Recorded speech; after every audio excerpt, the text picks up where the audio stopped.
Lumilip. Bababay. Tindi nung ilal. Hey! Jumajabol agad, oh. Nakangat Tanggalin mo agad. na pare, tingnan mo kung mababaril. Okay, ano mo na Natanggal yan. Bukas na natin umpisan yan. Wala na ba itatagad yan? Yun na akong yabangan. Dahil yung binili ko lang dyan, ito lang yung talaga binayaran ko dyan, Boyo.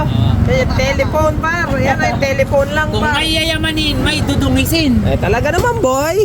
Yun mo naman, napakaangas. Halatang galing sa Hagunoy. Ano Oh, yan, di ba? GR5? Ha? GR5 o Power Ranger? GR Rush.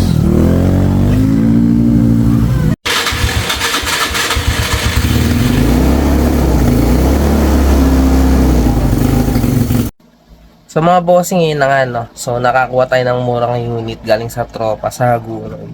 So hindi ko naman talaga na pinaplano na magkaroon pa ng race bike kasi mahal, tapos wala naman lang pang gastos. Pero nagkaroon ng chance na pumunta yung tropa doon, tapos inaloksahan yung motor. So sabi ko, sisilipin ko yung motor, and pag nagustuhan ko, gagawin ko race bike. So tulad nga lang lagi ko sinasabi, hindi naman tayo mayaman and wala naman akong budget para sa mga ganito, pero pinipilit ko pa rin na yung mga pangarap ko unti-unti nating abutin, unti-unti nating itry, ganun. So sa ngayon, pinag-iisipan ko kung anong set yung ilalagay ko. Kung mag-59 all stock ako or yung tinatawag nila na 59 all working. So magkaiba din kasing kategory yon. And iniisip ko din kung anong team yung pwede ko lapitan ng tulong and kung may mga sponsor na malalapitan tayo. So itong motor na to is, yun nga, nakita nyo, bulok naman. And talagang kailangan niya i-restore bago natin gawing race bike.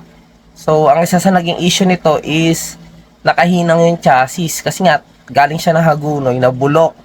So bukas i-check natin kung ano ba yung dapat nating asikasuhin doon sa motor para maging safe.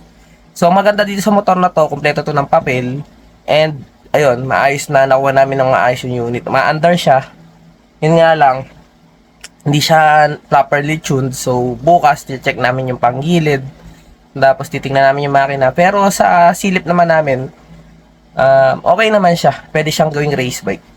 So, ayun. Sabi ng tropa, may pasunod pa daw tong kaha. Hopefully, makuha natin. Tapos hanap tayo ng sponsor sa pintura. So, pinag-iisipan ko yung chassis. Kailangan siguro pagka inumpisan to, kailangan baklasin. Kasi,